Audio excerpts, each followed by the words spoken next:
అందరికీ నమస్కారం అండి. నా పేరు Vijay Nagaberu. Thanks a lot మన రెస్పెక్ట్స్ ఇన్ మై ఛానల్‌ని ఇంతగా ఆదరిస్తున్న ప్రతి ఒక్కరికి చాలా చాలా thanks. Again came back with one more casting requirement అండి. ఇదొచ్చేసి ఎంహెచ్ క్రియేషన్స్ కాస్టింగ్ కాల్ అని అంటున్నారు. Real people, real talent, real opportunities అని అంటున్నారు. ఫీమేల్ ఆర్టిస్టులు వచ్చేసి 28 నుండి 40 సంవత్సరాల లోపు వాళ్ళు. అలాగే మేల్ ఆర్టిస్టులు వచ్చేసి 32 నుండి 45 సంవత్సరాల లోపు వాళ్ళు.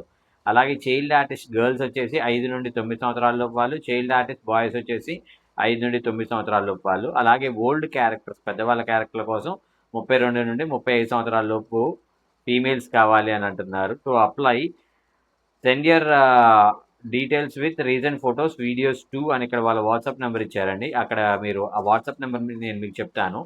సో వీళ్ళకి మీరు పంపించాల్సింది ఏంటంటే నేము, మీ పేరు, ఏజ్, మీ వయసు, లొకేషన్ మీరు ఎక్కడ ఉంటారు, అలాగే మీ WhatsApp number. Your talent could be the next big opportunity అని అంటున్నారు. మీరు టాలెంట్ ఉన్నట్లయితే ఇదే మీకు అతిపెద్ద ఆపర్చునిటీ అంటున్నారు. సో ఇలాంటి అతిపెద్ద ఆపర్చునిటీలో మీరు కూడా పార్ట్ అవ్వాలి అనుకున్నట్లయితే తప్పకుండా వీళ్ళని అప్రోచ్ అయ్యే ప్రయత్నం అయితే చేయండి. వీళ్ళ కాంటాక్ట్ నెంబర్ చెప్తాను.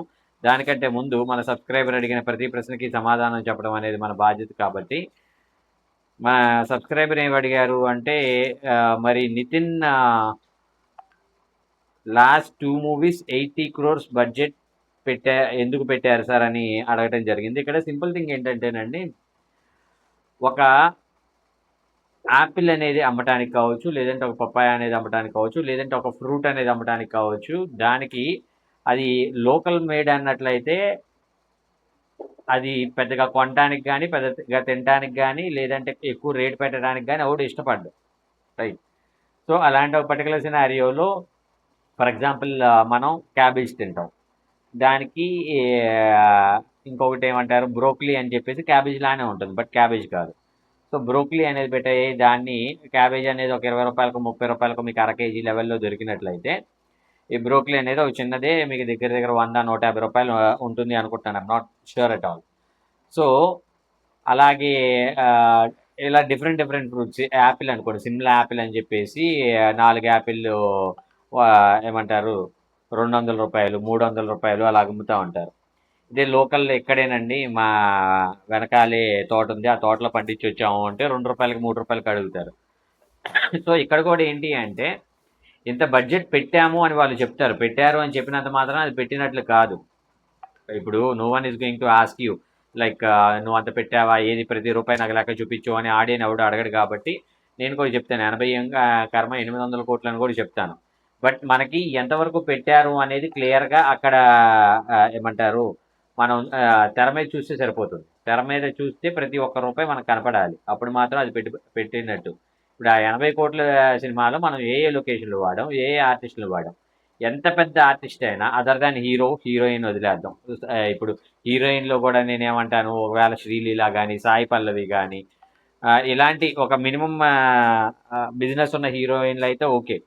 అలా కాకుండా కొత్త హీరోయిన్లను పెట్టుకొని ఏదో చిన్న చిన్న ఆర్టిస్టులు అంటే ఏంటి, ఇప్పుడు పెద్ద ప్రొడక్షన్ దగ్గరకు వచ్చేసరికి ఏంటంటే ఇప్పుడు నితిన్ లాంటి హీరో చేసేది మినిమం ప్రొడక్షన్ అనేది ఉంటుంది. ఆ మినిమం ప్రొడక్షన్ అనే ఒక ప్రొడ్యూసర్ దగ్గరికి వెళ్ళి ఏ హీరో కూడా, ఏ పర్టికులర్ క్యారెక్టర్ ఆర్టిస్ట్ కూడా రోజుకి 5 లక్షలు 10 లక్షలు అడగరు. సో వాళ్ళకి రోజుకి మహా అయితే 1,00,000, ఎక్స్ట్రీమ్ అనుకుంటే 2 లక్షలు ఉంటుంది, అంతకుమించి ఉండదు. సో వాళ్ళతోటి కనీసం ప్రతి ఒక్క ఆర్టిస్ట్ తోటి హీనపక్షంగా ఒక 30 రోజులు షూట్ చేశారు అనుకుందాం. ప్రతి ఆర్టిస్ట్ తోటి ఒక 80 రోజులు షూట్ చేసినా అందులో వీళ్ళ క్యారెక్టర్లని 30 రోజులు షూట్ చేశారు అనుకుందాం. అందులో ఒక గట్టిగా ఒక 20 మంది ఆర్టిస్టులు ఉన్నారు అనుకుందాం. 20 ఆర్టిస్టులు రోజుకు 1,00,000 రూపాయలు తీసుకుంటున్నారు. 20 లక్షలు ఇంటూ 30 రోజులు మీరే క్యాలిక్యులేట్ చేసి ఎంత అవుతుంది అనేది కింద కమెంట్ల ఫోన్లో చెప్పే ప్రయత్నం అయితే చేయండి. సో ఇది ఒక బడ్జెట్ అనుకుందాం. ఇది ఒక బడ్జెట్ అనుకున్నప్పుడు ఏమవుతుంది అంటే, ఇది ఆర్టిస్టుల వదిలేస్తే ఇకపోతే మనకి మెయిన్ థింగ్ ఏంటి, లొకేషన్స్ మోస్ట్లీ ప్రొడ్యూసర్లు ఏం చేస్తారంటే వాళ్ళ స్థిరచరాస్తుల్లో ఏవైతే ఉన్నాయో ఆ స్థిరచరాస్తుల్లో ఒక ఆర్ట్ డైరెక్టర్ని పిలిచి, స్థపథ శిల్పి ఆయన్ని పిలిచి దానికి కావాల్సిన సెట్ వేయటం కావచ్చు, లేదంటే అలాంటి ఒక అట్మాస్ఫియర్ క్రియేట్ చేయటం కావచ్చు, లేదంటే ఆల్రెడీ అలా క్రియేట్ చేయబడిన ఒక అట్మాస్ఫియర్కి వెళ్ళి అక్కడ ఆ లొకేషన్కి రెంట్ కట్టేసి షూట్ చేయడం కావచ్చు, ఇలాంటిది జరుగుతుంది.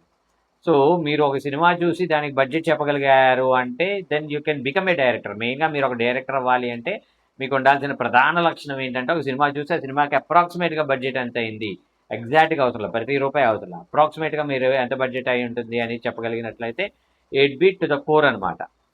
దీనికి మీకు ఒక ఎగ్జాంపుల్ చెప్తాను. ఒక ఒక ప్రొడ్యూసర్, ఆ ప్రొడ్యూసర్ పేరు ఎందుకులేండి, ఆయన స్థాయిని పెంచడం కానీ తగ్గించడం కానీ నాకు ఇష్టం లేదు. ఆయన ఒక సినిమా చేసుకొని వచ్చారు.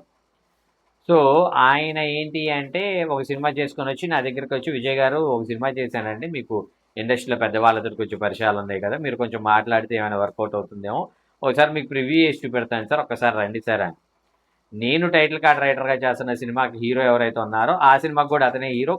ఆ హీరో కూడా రిక్వెస్ట్ చేయడంతో సరేలే ఒకసారి చూద్దాం, మనం చేయగలిగే హెల్ప్ చేద్దాం అనే ఒక సెన్స్ తోటి నేను వెళ్ళాను. అక్కడికి వెళ్ళిన తర్వాత ఏం జరిగింది, ఆ సినిమా పరిస్థితి ఏంటి అనేది నేను నెక్స్ట్ వీడియోలో చెప్పే ప్రయత్నం చేస్తాను. కాబట్టి నెక్స్ట్ వీడియో చాలా కంటే చాలా బాగుంటుంది. అలాంటి ఇంట్రెస్టింగ్ వీడియోని మిస్ కాకుండా ఉండాలి అన్నట్లయితే రేపటి వరకు తప్పకుండా వెయిట్ చేయండి. 7 o'clock ఇమీడియట్గా మీరు వీడియోని చూసే ప్రయత్నం అయితే చేయండి. So getting back to the casting requirement, వీళ్ళ కాంటాక్ట్ నెంబర్ చెప్తాను, నోట్ చేసుకోండి. వీళ్ళ కాంటాక్ట్ నెంబర్ వచ్చేసి 9550793907. I repeat 9550793907. సో డిస్క్లైమర్ అది మీ అందరికీ తెలిసిందే కదా. నేను పెట్టే ఏ పర్టికులర్ కాస్టింగ్ రిక్వైర్మెంట్కి నాకు ఎటువంటి వ్యక్తిగతమైన లావాదేవీలు వీళ్ళెవరో కూడా నాకు తెలియదు. వీళ్ళు ఎవరైనా మిమ్మల్ని డబ్బులు అడిగినా మోసం చేసే ప్రయత్నం చేసినా నమ్మకండి, మోసపోకండి, జాగ్రత్తగా ఉంది. వీడియో నచ్చిందా లైక్ చేయండి, వీలైనంత ఎక్కువ మందికి షేర్ చేయండి. ఎవరైతే సబ్స్క్రైబ్ చేసుకోకుండా చూస్తున్నారో please do subscribe. Thank you and all the best.